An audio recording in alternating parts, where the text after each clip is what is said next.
the more you are getting used to suffering states, the more it is going to become difficult to walk out of the suffering state. If you are able to move your attention and feel being part of something vaster, in that experience of connection, what happens is your mind actually lets go of the suffering. It is able to walk out of the suffering state. Welcome back to Happiness in Progress. I'm your host, Danielle Craig. I'm an Emmy Award winner, former journalist, mom, wife, and just a person looking for more joy in the everyday. This podcast is brought to you by the Mail Tribune. You can find more podcasts at mailtribune.com. And as you know, this podcast is all about finding that joy in the good, the bad, and the in-between. How to add perspective to our lives, how to add peace and calm and gratitude to our lives. And today's guest is going to be able to do that. Preethaji is a transformational leader. She's the co-founder of the renowned O&O Academy in India, and she's the co-author of The 4 Sacred Secrets for Love and Prosperity, a guide to living in a beautiful state. And she co-authored that with her husband, Krishnaji. She and her husband have been seen on several platforms, including TEDx, Forbes, Huffington Post. They have mentored many people around the world, leaders including Usher, Tony Robbins, and Hugh Jackman, among many others. Today, and really the reason I wanted to talk to Preethaji again, she has been on this podcast before, is because we really, as a global society, so many of us are suffering right now. We are suffering in fear and anxiety over what happens next, as we have seen coronavirus change so many things in our lives and upset the economic well-being of our world. We've also now in America, we've seen a lot of fear and a lot of anger over a racial divide. And in this conversation, we're going to talk about both. We talk about how we can come together as one and stop separating each other. We talk about how the individual, how you have the power to transform human consciousness. Think of that power. We talk about how that works. And Preethaji is also going to walk us through the Serene Mind Practice meditation. So let's get to it. I am so excited and glad to have you back on the podcast. Thank you so much for coming back on. So happy to be with you back again. And this is a time where so much of our world is in chaos, so much is in crisis, and it almost feels like suffering is inevitable when people are losing their jobs, they're losing people from coronavirus, they're losing their livelihoods and what they've set up for their entire life. And of course, now in America, we're also talking about a racial divide and a lot of violence and a lot of hate. Is it possible to walk out of suffering during this time? We don't have options, Daniel. The truth is, if we continue to suffer, there's going to be a greater divide. Yeah. And we would really not be able to find solutions to the current crisis that we're all struggling with. Earlier, we thought we're a flat world and we thought it was because of globalization or the internet world. But today we are one together in a pandemic. And unfortunately, it is not only a health pandemic, it is an economic pandemic. It's pandemic in terms of, like, it's causing disturbance in probably every aspect of our life. Mm-hmm.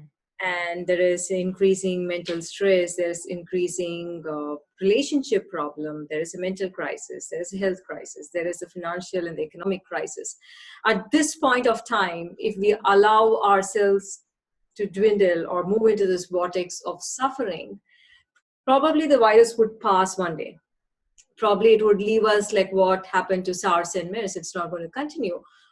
Or the bad thing is, if it's going to continue like what happened with the cholera or a smallpox, it's going to be with us for a long time. But what needs to happen at this point of time is a more calm, more peace, so that you have the light to help yourself, you have the light to guide so many people around you. Imagine you being agitated, you being like internally so disturbed, not able to act, not able to bring intelligence to whatever you're doing. We're going to only add fuel to the fire. So it is important that we are experiencing a deeper calm, a peace. We have to nurture it at this point of time. Mm-hmm. It's not going to happen because if you're going to be in the vortex of anxiety, and your anxious thinking is going to create more anxious thinking. It feels like humanity has a Velcro for anxiety, Velcro for suffering, Velcro for fear. We need to walk out of that in order to experience We need to nurture a beautiful state. We need to practice. We need to do our meditations, nurture that beautiful state of calm, especially right now. Yeah. So what are some of the first steps for the person listening who's like, I am not feeling calm. I am feeling very anxious. What are some of those first steps to start nurturing that state? I would say start with your breath. Mind, body, and consciousness are not separate. They're actually like the sides of the triangle. So if you're impacting one, you're impacting the other two. So when I say breath, in ancient India, breath is considered to be the reins of a horse. It allows you to control your mind. It allows you to expand your consciousness to feel one. So start with your breath. I know it is very difficult for so many, and I've been in touch with people from all over the globe, east and west, and it is the same situation everywhere. But it is important to nurture this calm. At least if you're able to start with your breath, if you're going to breathe slowly, if you're going to bring attention to your breath, and slowly you'll be able to see your breath. If you slow down your breath, you're going to impact your mind. You're going to nurture this ability to move out of that suffering, move out of anxiety, and to feel calm. I would suggest the serene mind practice, because the constant recurring word that we hear is anxiety and depression. Anxiety and depression because of the uncertainty that we are currently facing, not knowing what to do. I would say do a 3-minute practice, which is the serene mind practice. So it kind of helps you to declutch yourself from that state of anxiety. If you probably need to do a brain scan now, right now we would have an swollen amygdala. So it is important to declutch the neural activity from that part of the brain. We need to activate the medial prefrontal cortex that is responsible for greater calm, greater connection, greater wisdom, and greater intelligence to flow through us. Wow. To the serene mind practice, I think it is available online. It is also available on the Breathing Room app. You can check it out, and it's just 3 minutes. And slowly but surely, you'll be nurturing a beautiful state of calm. I love that you compared the breathing to the reins of a horse, taking control of that. Can you walk me through, especially for people who are new to this, what that looks like, what paying attention to breathing looks like in their lives? To explain a little more, when I said always thought about these three being the mind, body, and breath being the three sides of the triangle. So if you're impacting one side, you're impacting the other two sides. So if you're impacting on your mind, you're impacting your consciousness and your breath. If you're impacting your breath, you're impacting your mind and consciousness. Or if you're impacting your consciousness, you are going to breathe slowly automatically, and you're going to be more calm within yourself. So coming back to what does it mean to consciously breathe? To know that we are connected to this vast universe through our breath. With every breath, the universe is going into us, and with every breath, we are getting back to the universe. If you're able to see this entire experience of breathing to be sacred, if you're able to feel it, then what happens is you bring great attention to the movement of breath. Today, with a very fast-paced world, what is happening is we do not have time to breathe fully. Let us take this opportunity to breathe completely into your lungs. Not so much. Let us use the entirety of your lungs. And make sure as you're breathing in, your abdomen moves out. And as you're breathing out, your navel moves towards your spine and your abdomen moves inside. Many of you are probably doing the opposite of it. So it is important to see the entire movement of your breath. See your abdomen move out and move in, and feel the breath move out of you into the universe. It is a connecting point with it. Imagine the entire universe is connected to us in this breath. To breathe with this awareness, say even for 9 to 10 times a day, even if you're going to do consciously only for 9 times a day, I would say it's going to be immensely helpful in calming down your mind. Wow. When you say 9 times a day, do you mean 9 breaths or 9 moments? 9 cycles of breath. Okay. What does a cycle look like? A cycle of breath, it involves an inhalation and exhalation. Okay. So use this breathing and use and feel it as a very sacred experience. Yeah. It's And interesting because breathing is something that comes so easy. Obviously we're not thinking about it. We're just breathing, but it's amazing that focusing in on our breath can connect us to the universe. Why is that so important for our well-being, to feel that connection? see, Daniel, as you started off this entire podcast, you said, is it possible to be without suffering? The more you are getting used to suffering states, the more it is going to become difficult to walk out of the suffering state. Mm-hmm. The more you feel connected to something vaster. That something vaster could be a plant, could be a tree, could be a forest, could be a community, an individual, a family, or the world itself. If you're able to move your attention and feel being part of something vaster, in that experience of connection, what happens is your mind actually lets go of the suffering. It is able to walk out of the suffering state. The more you are in a suffering state, it's a very limited mind. It goes in circles. So these experiences of feeling beyond yourself, these experiences of connecting to the vast universe, is actually going to help you transform the way you have been living your life. It is going to transform your experience of life. And that is why it is very important. I would say, as you said, it's such a difficult time for all of us in the world. And we are probably directly or indirectly affected by this pandemic, every one of them. Mm-hmm. And I wouldn't say it is easy when you're seeing somebody very close to you being infected, or somebody who's very close to you struggling, losing one's job. I wouldn't say it is easy, but what I would say is, if you nurture a beautiful state, you're going to be that source or that light to help the other person. Mm-hmm. If you are move into anxiety looking at their suffering, if you're going to move into fear looking at their problems or obstacles that they're facing, you're not going to be that light. Mm-hmm. So I would say every one of us have to practice meditation, will have to nurture that calm, will have to nurture the beautiful state in order to help everyone around. Mm-hmm. And help oneself. And that's what I wanted to talk about is it possible that a shift in human consciousness can start with the individual? Because our whole world needs this. How does the individual help that shift happen? Preethaji and myself actually share this phenomenon of soul circle. Mm-hmm. Soul circle is basically to show that you are connected to a few people. You are definitely connected to the vast universe, but there is a greater connection with a set of people with whom you come into existence. Mm-hmm. And it is more like the aspen trees. If you look at on a hilltop in the aspen trees, there are individual trees on a hilltop. But if you go beneath the soil, below the earth, it will be all connected in roots. Though they stand as separate individuals, they are all connected in one's root. Mm-hmm.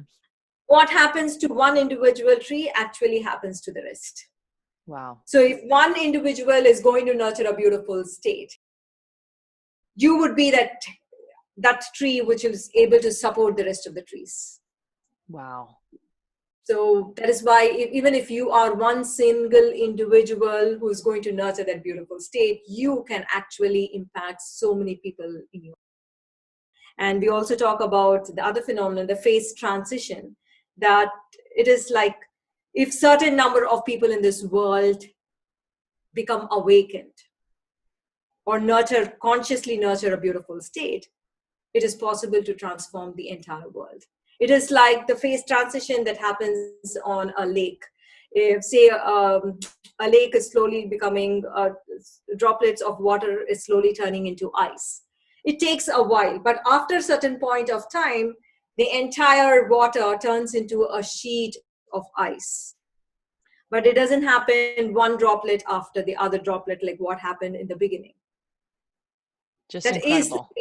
It transforms after a period, after a certain number of individuals are transformed, the world transformation happens.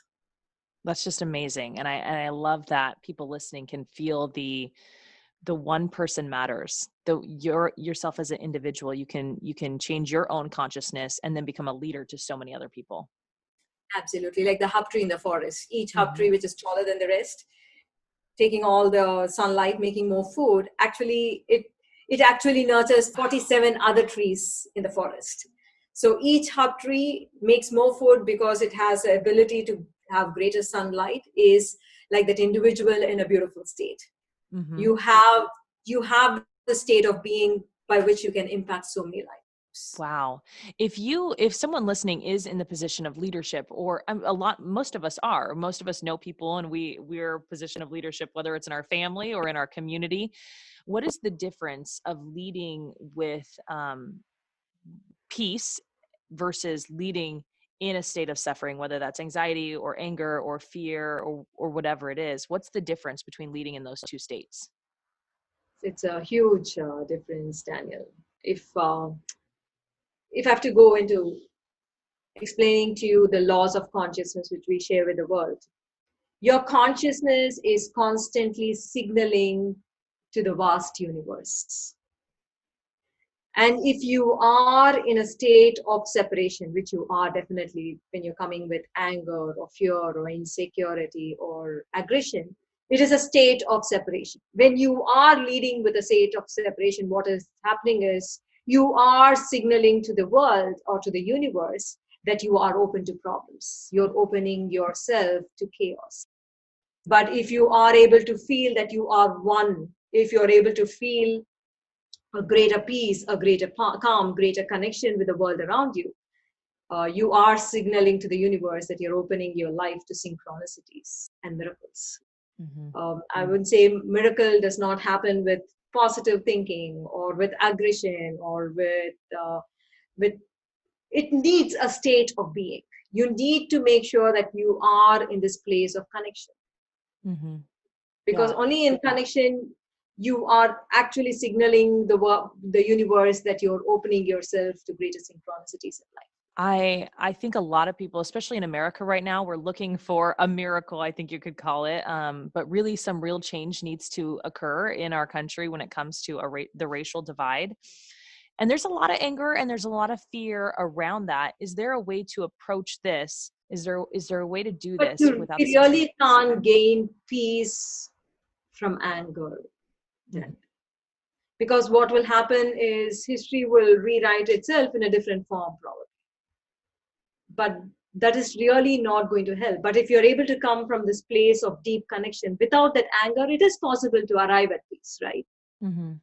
Instead of like building on anger and fueling on anger where one community is against the other, anger is never going to bring us peace.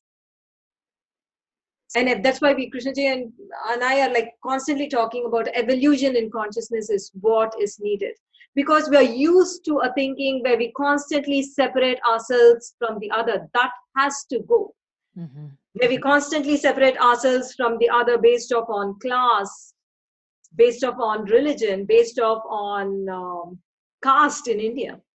Like every country has its own way of dividing. That has to go. That separation driven thinking has to be eliminated from our consciousness if we really want to live together as one human species. Mm-hmm. You see, America, it is between the blacks and the whites. In India, it is the caste. In China, it is the class. Or in the Middle East, it is the religion. We are constantly believing or creating an identity around one and thinking that we are superior to the other. That has to go. How can that be? Mm-hmm. We are one. We are one in the way we experience life. We are one in our fears. We are one in today. We are one in our pandemic over here, and we are one in our insecurity. We are one in our need for love, our experience of love. Everything is we are one over there. We are one human species. We are used to kind of driving ourselves from a separation-driven thinking. That is because of the civilization, the way it has evolved. Unfortunately, it is not the right thing that has to be there within us. It has to disappear. Mm-hmm. It does. So when it comes to bringing in a spiritual practice in our lives to make the difference in making that disappear, to getting rid of the divide wherever someone is listening from in the world, what are the first steps? To know that when you are experiencing fear on the other person, when the other person is experiencing fear, the experience of fear is just the same. Mm-hmm. The situation can be different, the external circumstance can be different, but the experience of fear is just the same.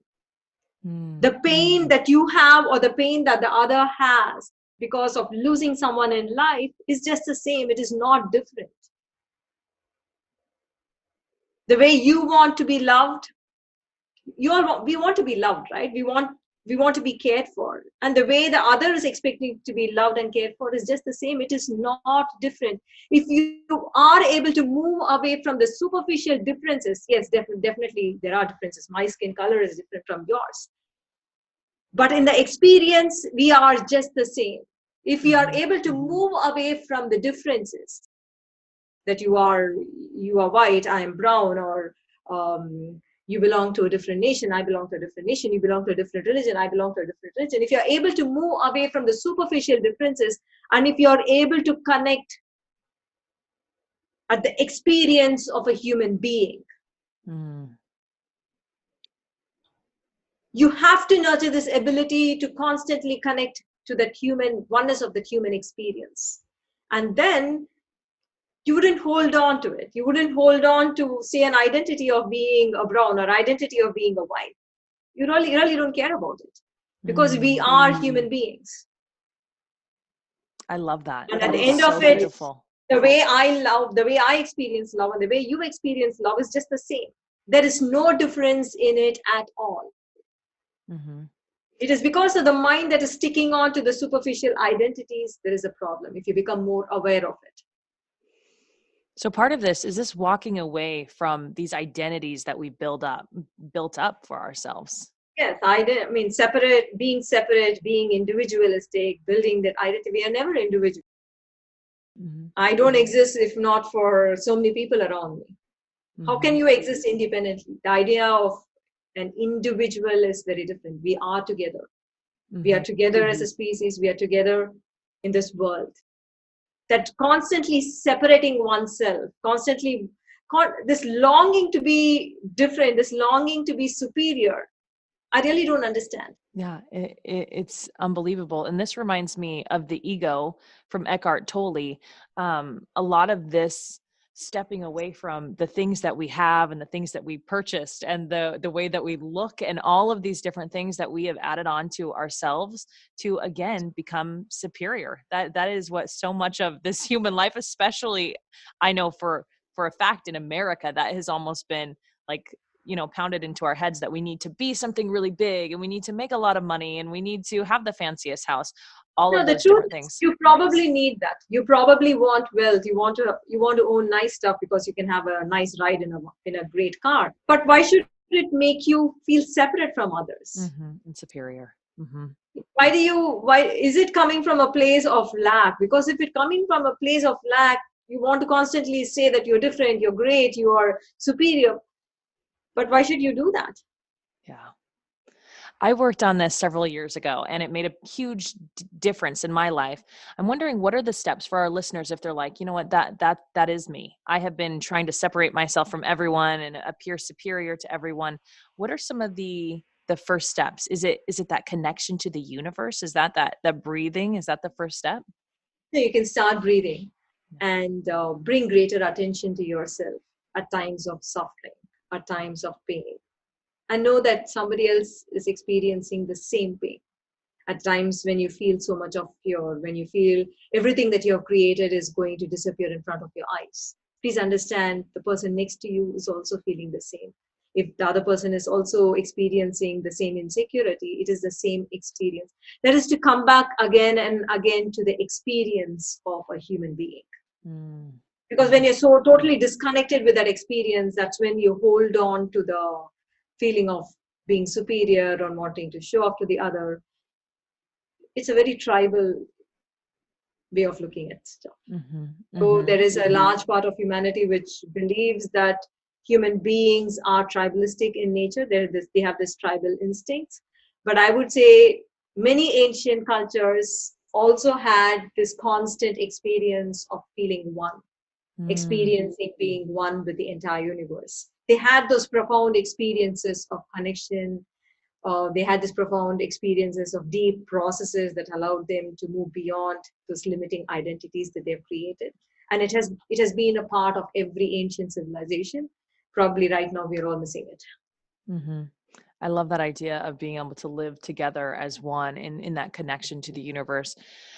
You talked about earlier the serene mind practice and how part of our brain is actually swollen right now. Can you talk me through that? What is making that part of our brain swollen, and how does the serene mind practice, meditation, help us with this? Sure. In terms of what is happening to our brains right now, the amygdala region of the brain, that is the center for fear and anger, since we are overly in these emotions these days, it is an overactivated area of your brain. So the neural activity has to move from the amygdala to yet another region, which is the medial prefrontal cortex.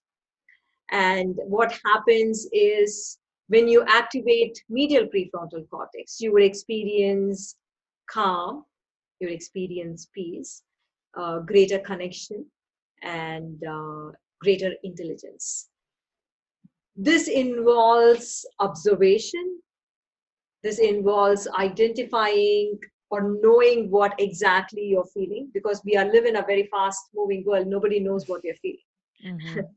So this meditation, though it is short, it's immensely powerful, very potent, because it gets you in touch with the emotion that you are experiencing, Mm-hmm. and then allows you to observe the movement of your thinking. Because if there is an emotion of hurt, are you getting back to one past experience that has happened? Or is your mind thinking revolving around that experience? Or say, if you are in a state of anxiety, are you constantly projecting a future? So if you see anxiety, it is a constant mini horror movies being projected constantly. It need not be true. You're constantly saying everything that you have is going to go away. Everything beautiful about your life is going to go away. That is the movie. So you are going to observe the movement of your thinking. If you're moving back to your past or moving into your future, or if you are in peace and calm and love and joy, you might be in the present moment. So that is an observation. And it also involves visualization, um, where you see a light or a flame move from the middle of your forehead to the middle of your brain. And you're going to see that flame glow in the middle of your brain. Mm-hmm. And it allows you to calm very instantly. We have many students across the globe using this practice right now, and we also have people who have to make decisions at this point of time, because we don't want leaders to make decisions from a state of anxiety. Mm-hmm. We don't want you to kind of create more chaos in the external world for yourself because of your inner state. With an inner frictional state, what we can attract is only greater friction outside. So we want you to calm yourself.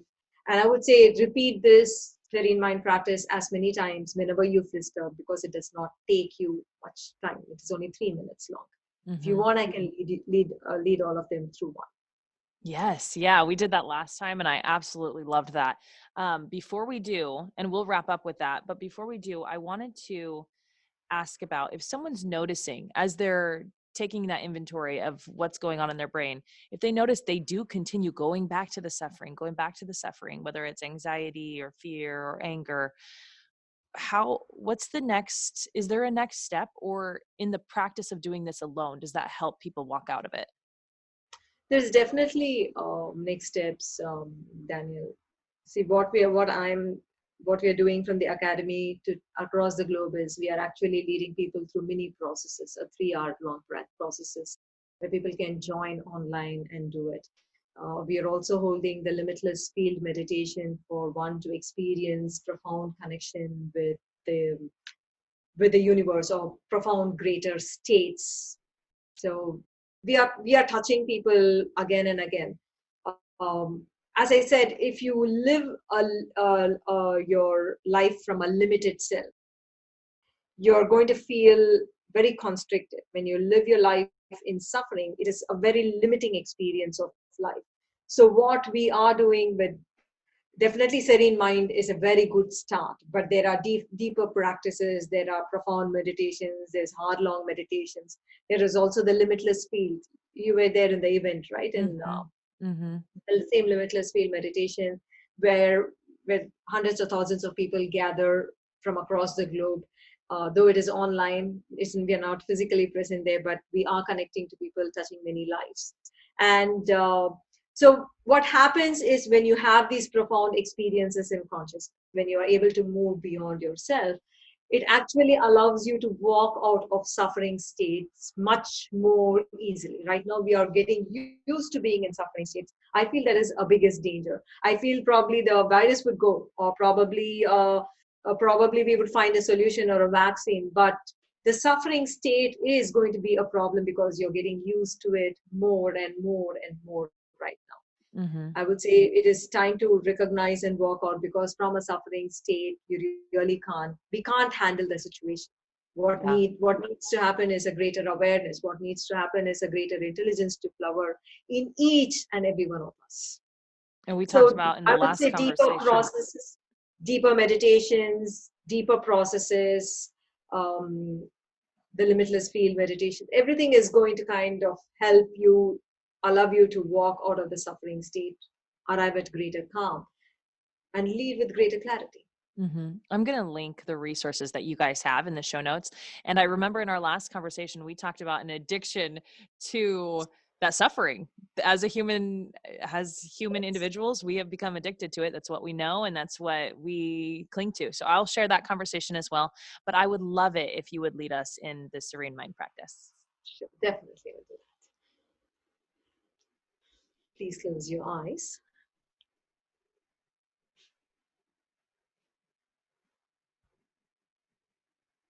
Allow your breath to be deep and slow.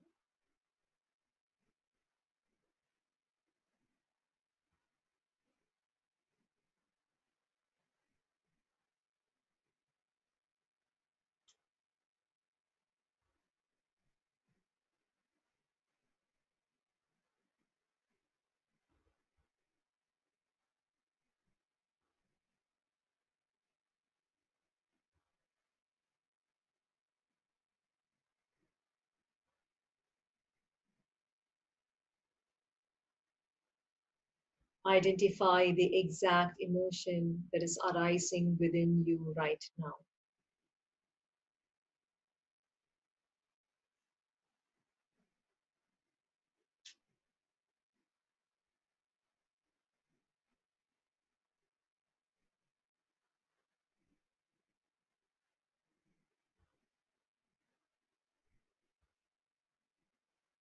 Is it anxiety, anger, frustration, insecurity, loneliness, or sorrow?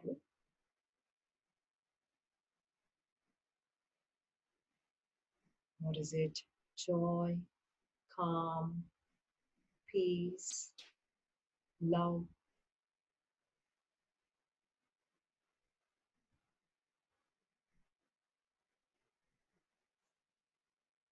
Just identify the emotion.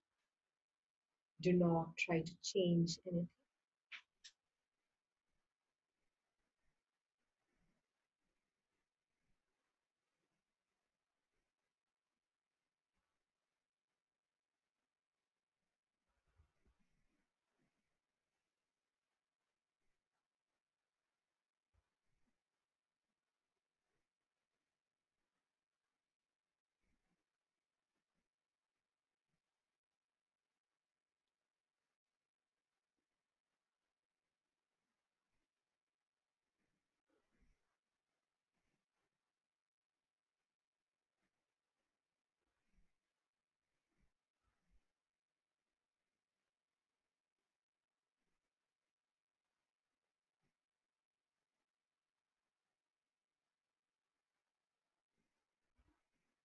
As this emotion is rising within you, observe the movement of your thinking.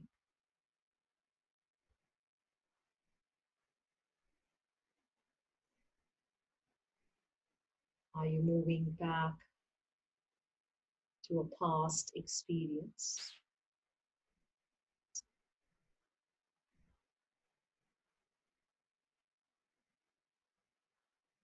Or are you obsessing about your future?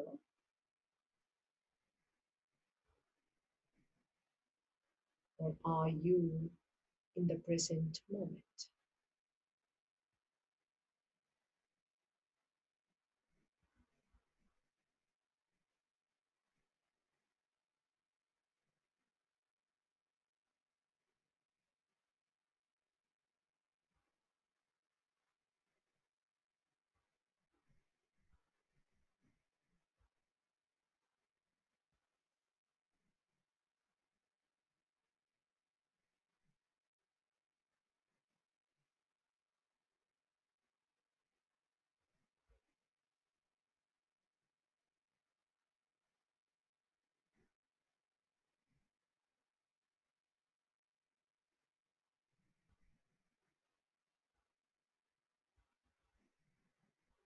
Now see a flame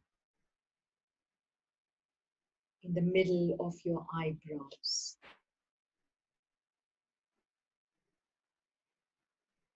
See this flame move inward to the middle of your brain.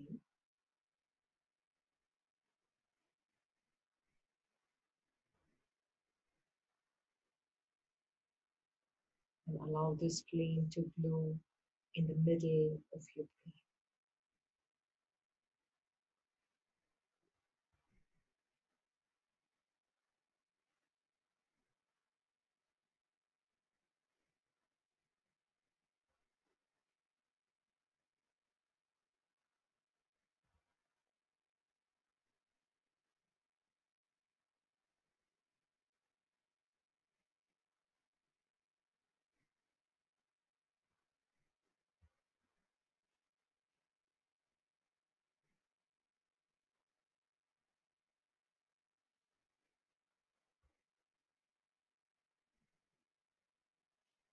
Bring a gentle smile onto your face.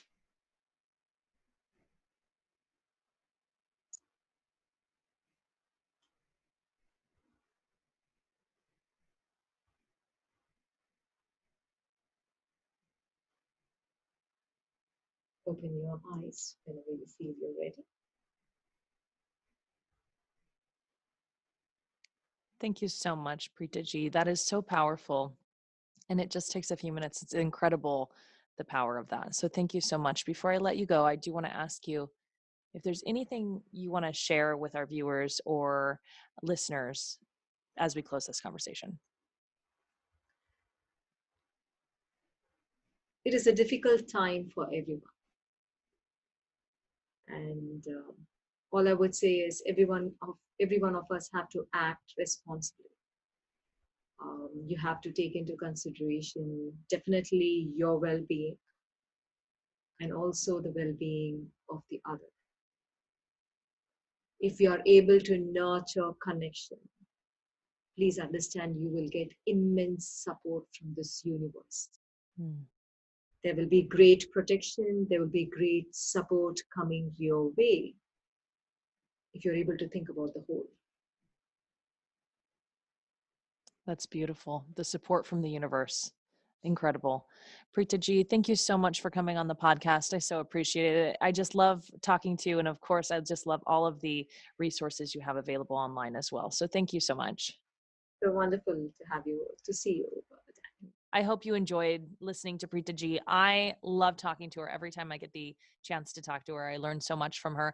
And all of her resources, as I mentioned, I'm going to post those all in show notes. You can find links to all of that. If you enjoyed the Serene Mind practice that we just went through, you'll also be able to find that as a bonus here on the podcast that you can come back to many times. And also, like I mentioned, there is another conversation with Preethaji available in this podcast. I'm going to link that as well because we talked about so many great things, including, like I said, that addiction to suffering. So much good stuff here. And I really hope you enjoyed this conversation. And I want to thank you for your time. Have a great day.